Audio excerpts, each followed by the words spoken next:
Bhilai truck transport association ने पहली बार 1000 से ज्यादा ड्राइवरों, हेल्परों और सुपरवाइजरों को जीवन सुरक्षा बीमा का कवच दिया।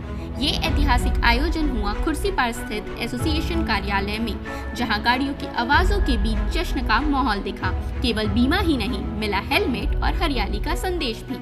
सैकड़ों लोगों को हेलमेट बांटे गए ताकि वो सुरक्षित रहे और साथ ही पेड़ पौधे भी दिए गए। इस भव्य आयोजन में कई प्रमुख अधिकारी और अतिथि उपस्थित थे।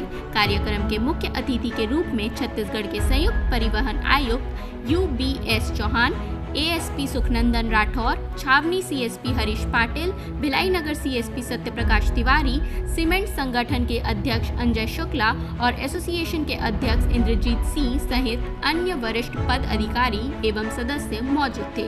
सभी अतिथियों का मंच पर सम्मान किया गया। इस योजना के तहत एक बड़ा स्वास्थ्य शिविर भी आयोजित किया गया, जिससे बड़ी संख्या में लोगों को लाभ मिला।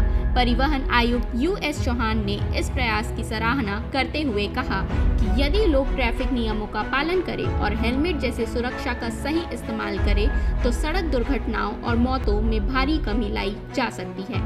एसोसिएशन के अध्यक्ष इंद्रजीत सिंह ने बताया कि ट्रांसपोर्ट क्षेत्र में काम करने वालों की सुरक्षा उनके संगठन की प्राथमिकता है। उन्होंने कहा, हम चाहते हैं कि अब कोई भी ड्राइवर, हेल्पर या सुपरवाइजर अपने परिवार को अनिश्चित भविष्य में ना छोड़े। इसी सोच के साथ 1100 से ज्यादा लोगों को बीमा पॉलिसी और हेलमेट भी वितरित किए गए। Bhilai truck trailer transport association द्वारा की गई यह पहल निश्चित रूप से प्रदेश में सामाजिक उत्तरदायित्व और जन कल्याण का एक प्रेरणादायक उदाहरण है।